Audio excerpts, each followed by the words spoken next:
नमस्कार, मैं रीता कृष्ण मोहन। आप देख रहे हैं फर्क इंडिया। सपा प्रमुख अखिलेश यादव ने दलित महापुरुषों का ही नहीं, पिछड़े वर्ग के नायकों का भी अपमान किया है। पता नहीं क्यों समाजवादी पार्टी और उनके नेताओं को दलित और पिछड़ा वर्ग के महापुरुषों से इतनी चिढ़ क्यों है। सदस्य विधानसभा परिषद एवं पूर्व चेयरमैन उत्तर प्रदेश अनुसूचित जाति वित्त एवं विकास निगम डॉक्टर लालजी प्रसाद निर्मल ने आज वीवीआईपी राज्य अतिथि गृह में पत्रकारों से वार्ता करते वक्त यह बातें कही। डॉक्टर निर्मल ने प्रेस वार्ता को संबोधित करते हुए कहा कि दलितों व वंचितों महिलाओं के शिक्षा एवं प्रबल पक्षधर ज्योतिबा फूले जो पिछड़े वर्ग के थे नाम से जिले अमरोहा से अखिलेश यादव ने ज्योतिबा फूले का नाम हटा दिया था। लालजी प्रसाद निर्मल ने कहा, लखनऊ मेडिकल कॉलेज के नाम हटाने को लेकर सुल्तानपुर कानपुर देहात के साथ साथ कई नाम बदले। वर्तमान में सदस्य विधान परिषद आज की प्रेस विशेषकर इस बिंदु पे है कि सपा के प्रमुख अखिलेश यादव जी द्वारा न केवल दलित महापुरुषों का अपमान किया जा रहा है, बल्कि जो पिछड़े वर्ग के महापुरुष हैं उनका भी वे मान मर्दन कर रहे हैं। इससे दलित और पिछड़ों में बेचैनी महसूस की जा रही है।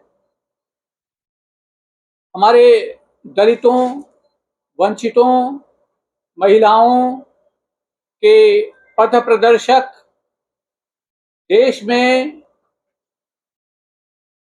महिलाओं की शिक्षा के लिए प्रथम स्कूल खोलने वाले ज्योतिराव गोविंदराव फूले, जो कि एक बड़े समाज सुधारक देश के रहे हैं, अस्पृश्यता के खिलाफ देश में पहली बार मुखर आंदोलन की शुरुआत किया महात्मा फूले ने। उनके नाम से एक जिला बना था अमरोहा। ज्योतिबा फूले नगर अमरोहा वर्ष 2012 में जब समाजवादी पार्टी की सरकार बनी तो उसके मुखिया अखिलेश यादव ने उस महापुरुष के नाम से बने हुए जिले से महात्मा ज्योतिबा फूले का नाम हटा दिया। इतने महान क्रांतिकारी ज्योतिबा फूले का नाम हटाने से पूरे देश में यह संदेश गया कि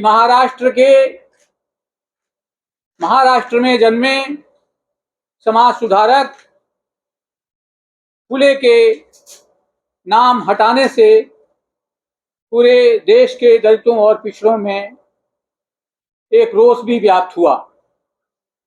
इसके अतिरिक्त छत्रपति साहू जी महाराज देश के ऐसे महान क्रांतिकारी व्यक्तित्व थे जिन्होंने 1902 में दलितों और पिछड़ों के लिए आरक्षण की घोषणा की अपने राज्य में। उनको आरक्षण का जनक कहते हैं।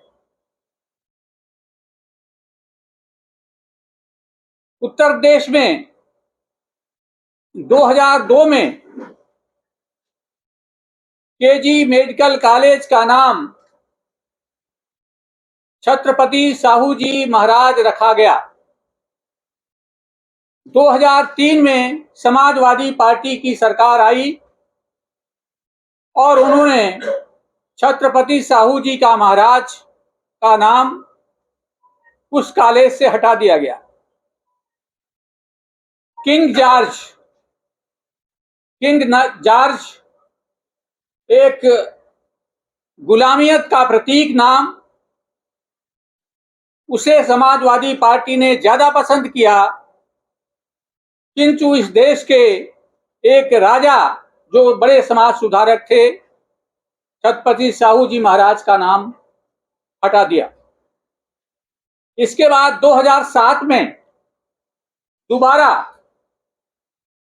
केजी मेडिकल कॉलेज को केजी में मैंने अखिलेश यादव से सवाल किया है कि आप दलितों पिछड़ों का अपमान क्यों करते हैं। जो दलित पिछड़े महापुरुष हैं उसको आपने सत्ता में रहने पे अपमानित किया और सत्ता के बाद जब आप सत्ता में नहीं हैं तब भी अपमानित कर रहे हैं। इन्होंने बाबा साहब डॉक्टर अंबेडकर जो दलितों के भगवान हैं उनके चेहरे के साथ अपना चेहरा मिला लिया।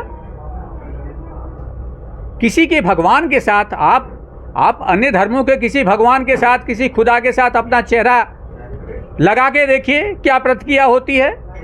दलितों का भगवान है इसलिए आप इस प्रकार का चेहरा विकृत करेंगे और उसकी जिम्मेदारी एक कार्यकर्ता के ऊपर दे रहे हैं। ये वही अखिलेश यादव हैं जो 2012 में बाबा साहब डॉक्टर अंबेडकर के नाम 5 संस्थानों से हटाए थे। एक नहीं 5। अंतर्राज्यीय बस अड्डा लखनऊ, हरित उद्यान गोमती नगर, संभल और ये कन्नौज मेडिकल कॉलेज, ये भी अंबेडकर के नाम से था। इन सभी संस्थानों से डॉक्टर अंबेडकर का नाम हटाने का काम किया। और इसके अतिरिक्त वे केवल दलित विरोधी नहीं हैं, ये पिछड़े वर्गों के महापुरुषों के भी विरोधी हैं। और ज्योतिराव फुले के नाम से अमरोहा जिला बना हुआ था, उसमें ज्योतिराव फुले का नाम हटाया। छत्रपति साहू जी महाराज के नाम से अमेठी जिला था, उनका नाम हटा दिया। केजी मेडिकल विश्वविद्यालय छत्रपति साहू जी महाराज जो आरक्षण के जनक थे उनके नाम से था, उनका भी नाम हटा दिया। तो इस प्रकार से ये लोग दलित विरोधी और पिछड़ा विरोधी लोग हैं। केंद्र सरकार आपकी है, उत्तर प्रदेश में ये इतने हजारों नाम बदले गए, जब अखिलेश यादव ने जो नाम बदले आप फिर नाम बदल सकते हैं? नहीं, देखिए हम नाम को बदलने में और रखने में बहुत यकीन नहीं करते। चूंकि अखिलेश यादव ने ये अपकृत्य किए हैं, आज वे अंबेडकर की फोटो ले रहे हैं, इसलिए सवाल उठ रहा है कि अगर अंबेडकर इतने प्रिय थे तो अंबेडकर के नाम क्यों हटाया। अंबेडकर की पत्नी तक के नाम को हटा दिया, अंबेडकर के गुरु तक का नाम हटा दिया। संत रविदास से आपको क्या चिढ़ती? तो सवाल तो उठेंगे, दलित तो सवाल पूछेगा। पीडीए है, पीडीए ने जो है जो कदम उठाया वो पीडीए कुछ नहीं, उनका पी भी हटा है, डी भी है हटा है, सिर्फ ए रह गया है।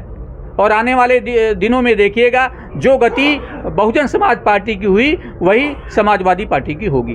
जनगणना को लेकर जिस तरह वो कह रहे हैं कि हमने ही सबसे बड़ा मेहनत की है, कांग्रेस भी ले जा रही है, सपा भी ले जा रही है। देखिए जनगणना पे ये लोग कोई भी श्रेय नहीं ले पाएंगे, इसलिए कि समाजवादी पार्टी तो क्षेत्रीय पार्टी है, कांग्रेस राष्ट्रीय दल है और कांग्रेस 60 सालों तक इस देश में सत्ता में रही है।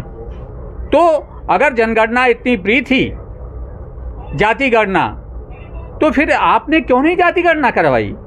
कांग्रेस ने क्यों नहीं करवाया? आज क्यों कह रही है कि हम श्रेय लेंगे या हमारे कारण हो पाया है? ये हमारे सरकार की नीति है। और यहाँ जो भी फैसले लिए जाते हैं, तो आपने देखा तलाक पे निर्णय लिया, 370 पे निर्णय लिया और भी तमाम महत्वपूर्ण मुद्दों पे निर्णय ले रहे हैं, इसलिए जाति जनगणना पे भी निर्णय लिया गया। कि जाति जनगणना जो है आगे चल के कामयाबी उसमें हासिल होगी नहीं? जाति जनगणना से एक स्थिति सामने आएगी और उससे जो संसाधन हैं, वित्तीय संसाधन हैं और भी जो भागीदारी है वो लोगों को मिलेगी। ठीक है, थैंक यू।